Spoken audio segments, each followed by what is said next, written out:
En l'espace d'un an, le cours de l'euro s'est nettement apprécié par rapport au dollar. Pour remettre les choses en perspective, le point bas, c'est décembre 2016, avec un cours qui oscille en moyenne autour de 1,05 $ pour un euro. Depuis, le seuil des 1,20 a été franchi pour la première fois le dernier jour de décembre 2017.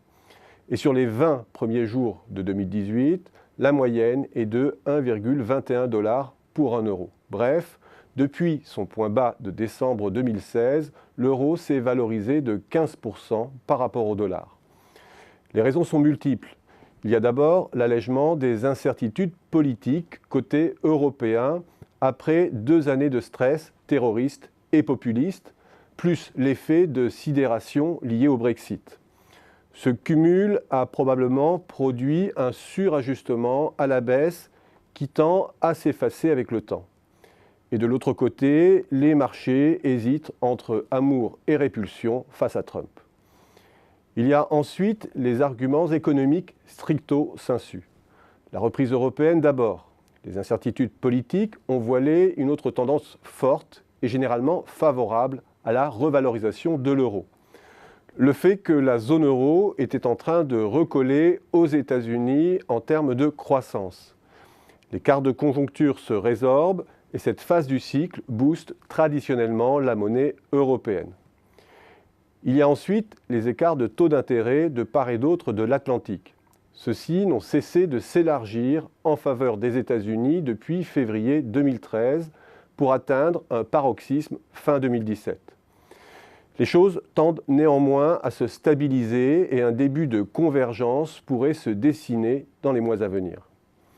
Et puis, il y a enfin l'excédent commercial et des transactions courantes européens qui atteignent des niveaux records.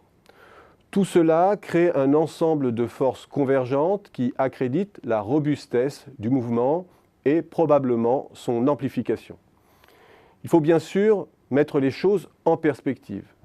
Aussi marqué soit le mouvement, il est encore loin de ramener l'euro sur ses niveaux problématiques de début 2008 ou encore des pics des précédents cycles.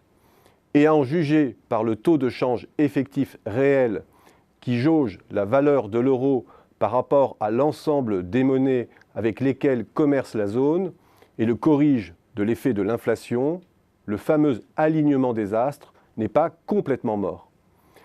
Et face à l'inflexion actuelle, reste l'espoir que la politique de relance fiscale de Trump, totalement procyclique, redonne un coup de fouet au dollar. Pour l'heure, contentons-nous de regarder les choses telles qu'elles sont.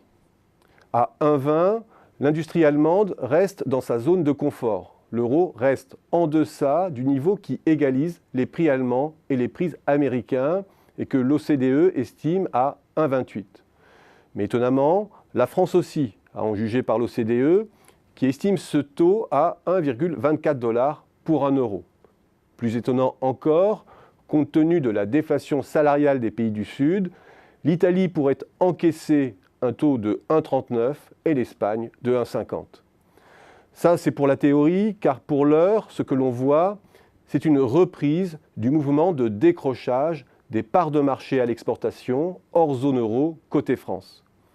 Comme ce mouvement est encore plus marqué sur les marchés intra-européens, où la parité n'agit pas directement, on peut se dire que ce décrochage témoigne d'abord d'un défaut de spécialisation, notamment en phase de reprise portée par l'investissement. Ce que l'on peut dire à minima, c'est que la hausse de l'euro est un obstacle de plus sur le long chemin de la restauration de la compétitivité française.